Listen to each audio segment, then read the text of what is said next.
น้องรู้สึกเป็นเกียรติอย่างยิ่งตัวแทนผู้สูงอายุจากชกมวยทะเลและเหยียบองค์การบริหารส่วนตำบลความเป็นสิริมงคลแก่ตนเองและครอบครัวในเทศกาลวันสงกรานต์ณสถานหินครับใครบ้างเรียนเชิญนะครับที่เก้าอี้พูดไม่เป็นไรครับผมไม่เป็นไรเพราะว่าวันนี้ผู้สูงอายุเยอะผู้ใหญ่ผู้เฒ่าผู้แก่ผู้ที่เคารพนับถือของตำบลของพี่น้องเราต่อด้วยท่านผู้ใหญ่คนเก่งของเราแห่งบ้านดวงดีกับผู้เฒ่าผู้แก่ผู้หลักผู้ใหญ่ด้วยนะครับก็มีได้นะครับช่วยกันแจกได้อบตดังนั้นเราจึงถือว่าเป็นงบประมาณร่วมกันทั้งฝ่ายบริหารเดี๋ยวจะเรียนเชิญท่านผู้ใหญ่เป็นนิสาโอนถวายให้เรามั่งสุปัญชนะ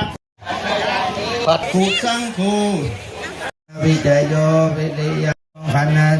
นัง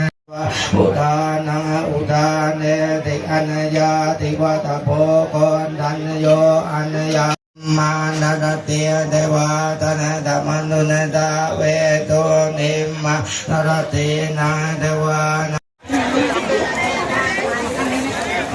คุณเจ้าต่อไปนะครับเดี๋ยวก่อนที่จะนะครับวันส่วน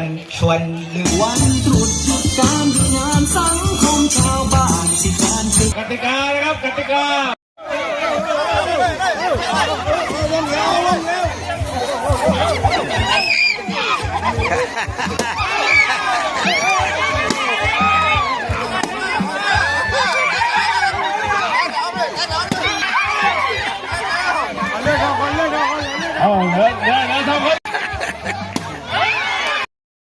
เอาที่สองครับที่สอง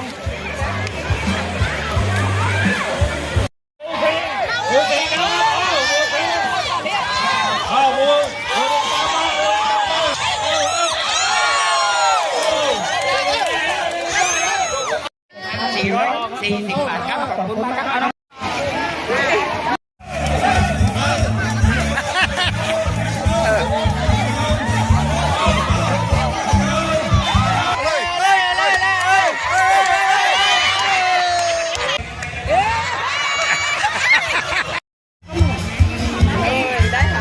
เหยียบโป่งเหยียบลูกโป่งรายการตัวที่ท่านเอาไปทางหมู่ที่ 5ของท่านผู้ใหญ่ประยูนเถิดชั้น2วิทยาเชิญได้เลยนะครับเชิญได้เลย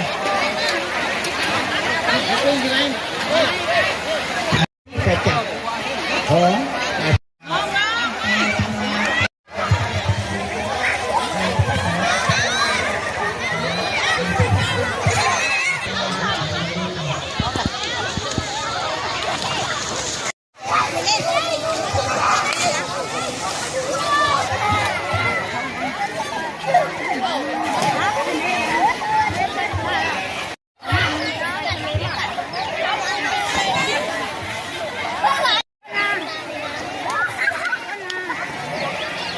อันไม่โดนนะ